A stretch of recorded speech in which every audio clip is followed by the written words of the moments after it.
Araw ng Huwebes, ang Ebanghelyo o Daily Food of Life. Atin din alamin ang mensahe ng Panginoon sa araw na ito at kung ano ang mga santo sa araw na ito. Atin pong pakinggan. 6. Bago tayo magpatuloy, nawa po patuloy nyo tangkilikin ang video ang Ebanghelyo. I follow nyo po si Brother Chris sa kanyang YouTube at Bro Chris channel.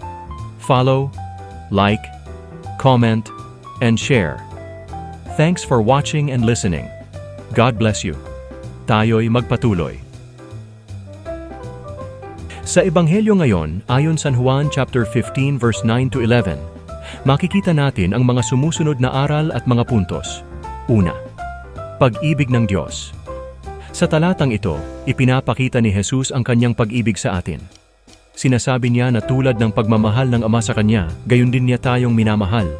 Ang pag-ibig ng Diyos ay walang hanggan at hindi nagbabago. Pangalawa, pananatili sa pag-ibig ng Diyos. Sinasabihan tayo ni Jesus na manatili sa kanyang pag-ibig.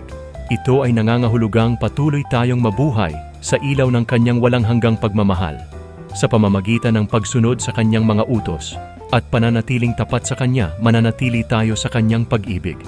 Pangtatlo, kagalakan. Sinasabi ni Jesus na ang kanyang mga salita ay sinasabi niya upang manatili ang kanyang kagalakan sa atin, at ang ating kagalakan ay magiging ganap.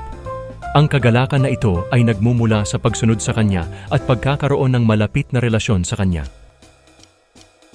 Pang-apat, pag-ibig at pagsunod. Ang pag-ibig at pagsunod ay magkasama. Kapag tayo ay tunay na nagmamahal kay Jesus, tayo ay handang sumunod sa Kanyang mga utos. Ang pagsunod natin sa Kanyang mga utos ay isang tanda ng ating pag-ibig sa Kanya. Pang-lima, abiding in Christ. Ang konsepto ng pagpapanatili o pagtira sa pag-ibig ni Kristo ay madalas na nababanggit sa talatang ito. Ito ay nangangahulugang patuloy nating pinili na manatili at magpakasakdal sa kanyang pagmamahal, na patuloy nating pinili na maging bahagi ng kanyang katawan at maging tapat sa kanya. Sa huli, ang mga aral at mga puntos na ito ay nagpapakita ng kahalagahan ng pag-ibig, pagsunod at pananatili sa pag-ibig ni Kristo. Sa pamamagitan ng pagmamahal at pagsunod sa Kanya, matatamo natin ang kagalakan at buhay na walang hanggan na Kanyang inaalok. Amen. Thanks God. Nawa po nagustuhan nyo ang video ni Brother Chris. Thanks for watching and listening. God bless you.